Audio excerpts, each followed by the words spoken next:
What it is, guys, it's your boy Blastphamoushd. Okay, so today we're here to check out a video that I have not watched yet.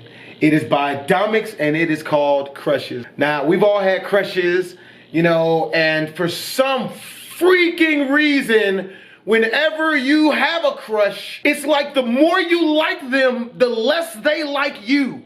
Until you stop liking them, and then they miss when you like them, and now they like you, which leads them to now liking you.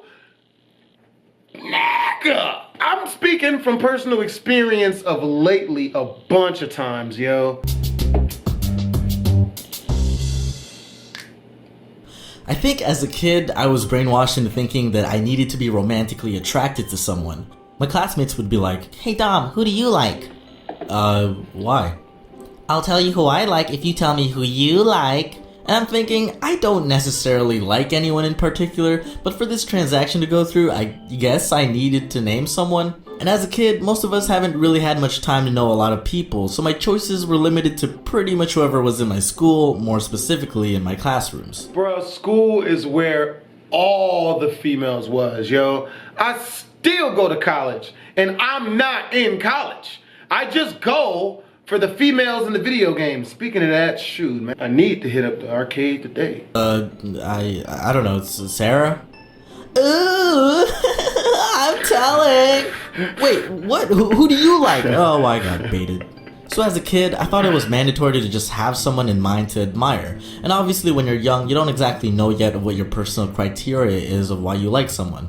Growing up, you develop these things based on experiences, and over time you tend to narrow your tastes down to certain traits that the person must have in order for you to be interested.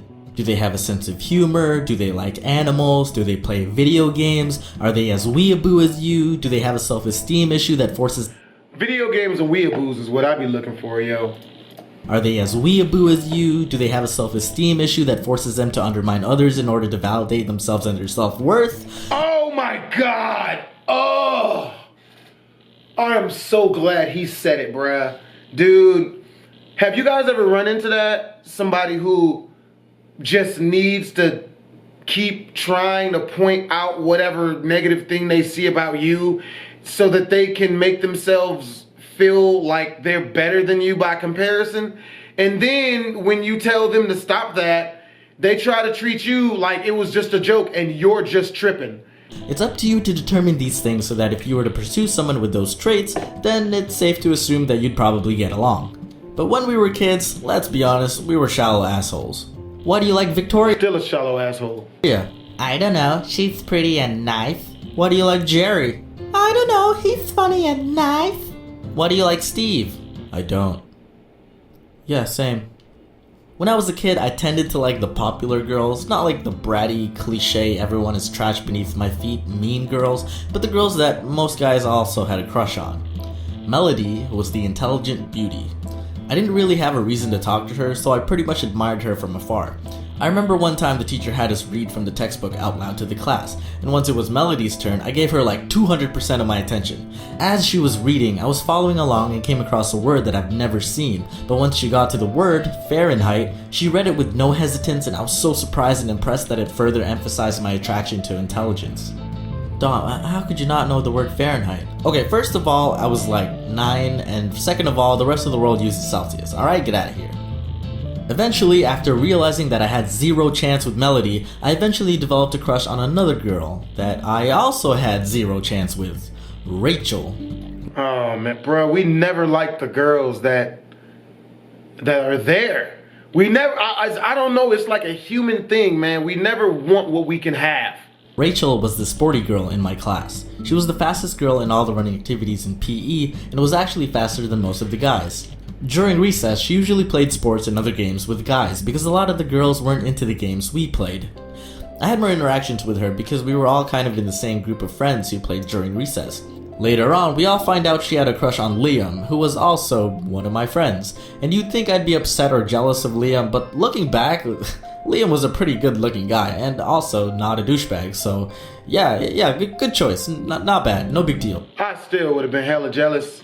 It's like, come on, bro, man. Bro, I was so thirsty when I was younger and in school, man. I would give the girls notes. I would give them flowers. I remember the first time a girl put a note in my desk, and the note was basically her agreeing to touch my in the girls' bathroom like 4 days from then.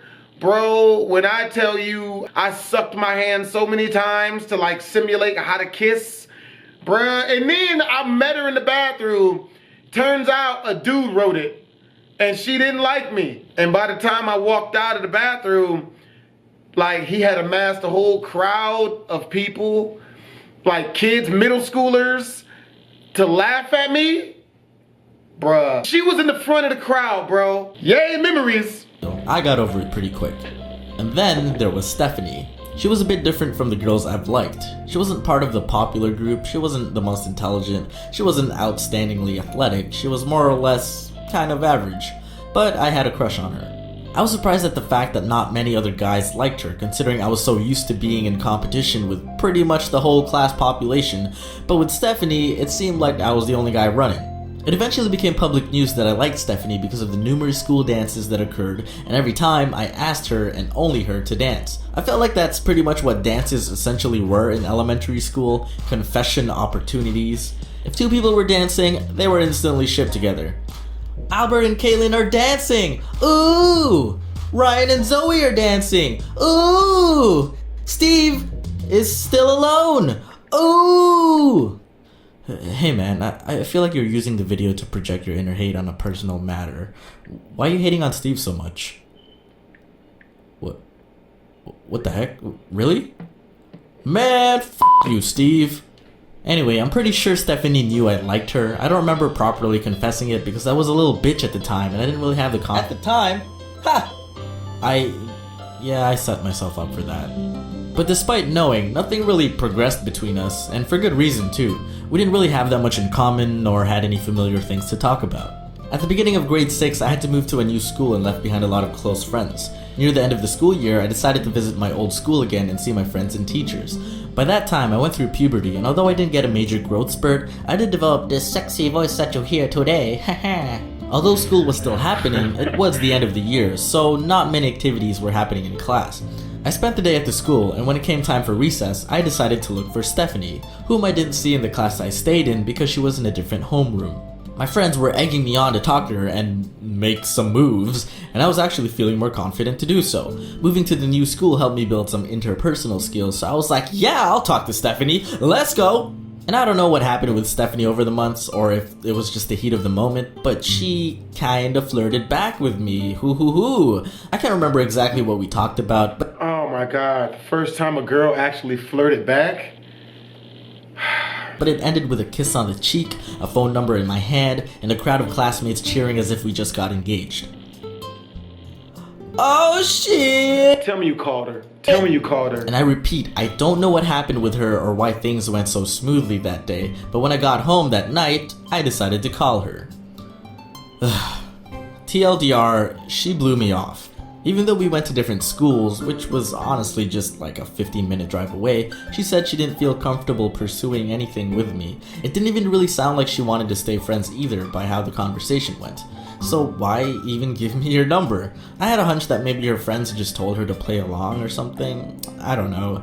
I was pretty confused but not exactly disappointed. I was always crushing on girls out of my league, so rejection wasn't really anything new to me. The real problem though was when girls didn't reject me and I got into relationships that neither I nor they were probably ready for. And thus a shitstorm saga of breakups began. Woo! You suck, Steve. Okay, so hope you guys enjoyed the video because my camera is apparently overheating. I don't know why it's been, I think something's wrong with it, to tell you the truth. Hope you guys enjoyed the video. If you did, make sure to comment, like, and don't subscribe. Make sure to subscribe to Domix. The link to this original video is in the description down below. Twisms!